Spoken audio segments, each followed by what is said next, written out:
Hello, everyone. Good morning, and welcome to this weekend's gold market analysis.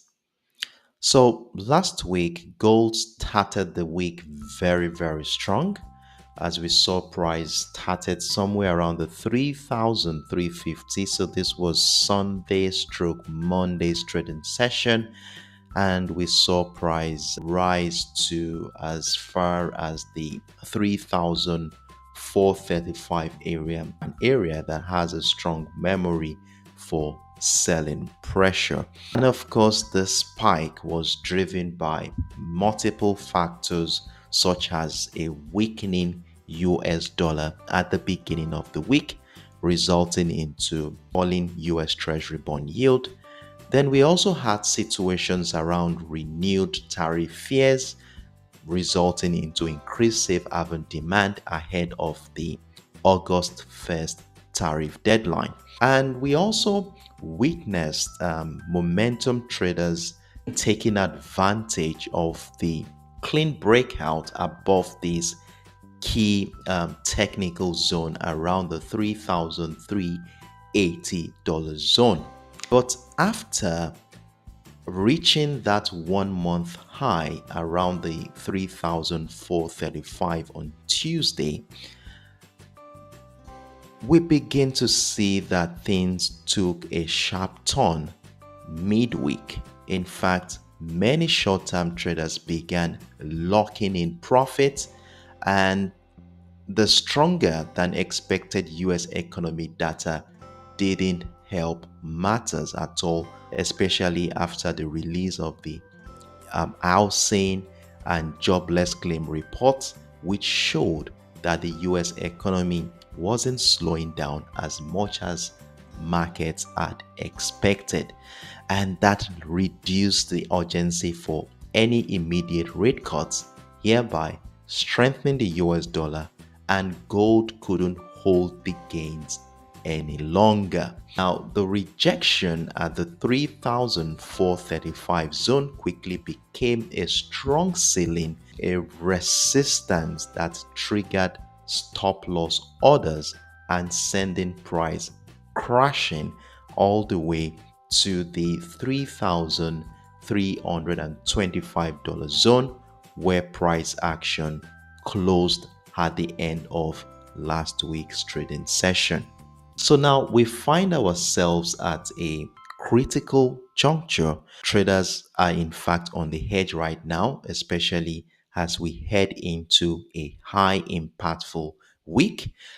Looking at the US economic calendar, we have major events lined up for next week, and it's going to be playing a significant role around the current market sentiment.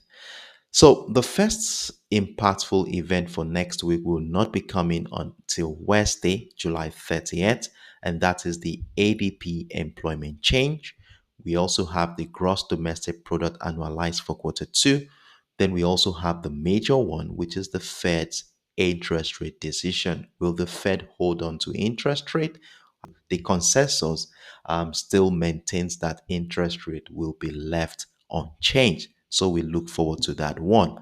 Then on Thursday, we have the core PCE, another inflationary data.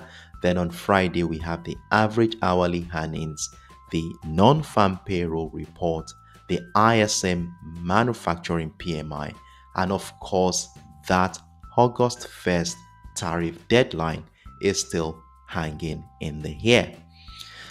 And before we even go further, here's something I want us to remember. You see, big surges like the one we saw here that had happened in the last couple of weeks usually attracts pullback, especially when they are driven more by hype and momentum than solid economic shifts. So, as we head into the new week, the big question is this current pullback we saw last week done? Is it exhausted? Or is there still more room to drop before we find solid footing again? To answer that, we need some structures to work with. And that brings me here into this 4 hours time frame ahead of next week trading session. Now, after taking into account the character of price action in the last 1 month, let me zoom in. You will see that we have something that looks like an ascending channel. So if we connect the series of higher highs here, look at, we have the resistance line of the ascending channel, and when we connect the series of higher lows, we have the support line of the ascending channel. So price is basically moving within this range. This whole situation started during the last week of the month of June. So we have about 4 to 5 weeks of historical data within this ascending channel. And with price closing somewhere around that support line of the ascending channel, how do we intend to strategically position ourselves for the next move? To help me navigate the structure, I have my key level for next week duly situated at the 3,325 area. Now, if we go to as far back as May, you will see how this price level had played a significant role in determining the direction of price action. At some point, it had served as a resistance line, and at some point it had served as a support line. And if you look at it right here, you see how price closed exactly above that structure, a level that interestingly shares a confluence with the support line of that ascending channel. So for me, as long as price stays within this channel, I will be looking for buying opportunities at or near the lower boundary, especially around the 3,325 level, which is my key level for next week, preferably with some confirmations like bullish rejection or a trend line bounce. Or we could even look out for reversal setups like double bottom structures, inverse head and shoulder patterns around this area, and of course jump in on the breakout retest of the neckline of that reversal pattern.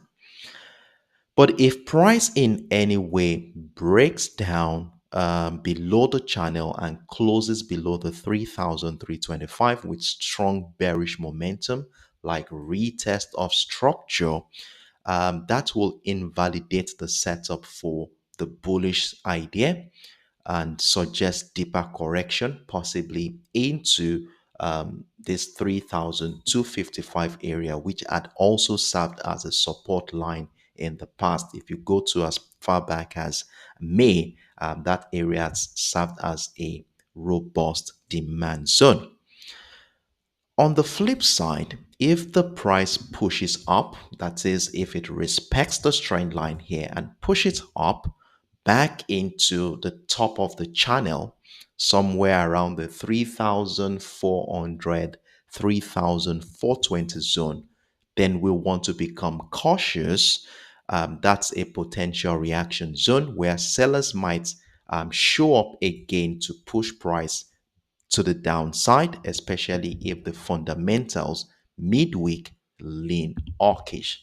So for me, this channel we see here gives me both direction and boundaries. I'm not trying to predict where gold must go. I'm staying responsive to the levels the market is already respecting. So let's see how the market is going to play around this current structure we have here. So if you think of the market like a river flowing between two banks, this ascending channel is like the river bank. Price is flowing within it, and whenever it tries to float outside, there will pause, reassess, and either follow the breakout or wait for the flow to return into the channel.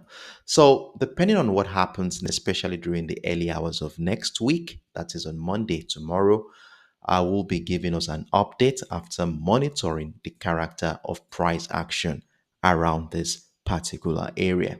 That's my in-depth look into the price of gold for next week. If you have found this content helpful and useful in making your independent decisions, give it a thumbs up and drop a comment below. I would love to know how you are approaching this market next week. And don't forget to subscribe for more analysis like this. I wish us all the best of luck. Do have a good evening.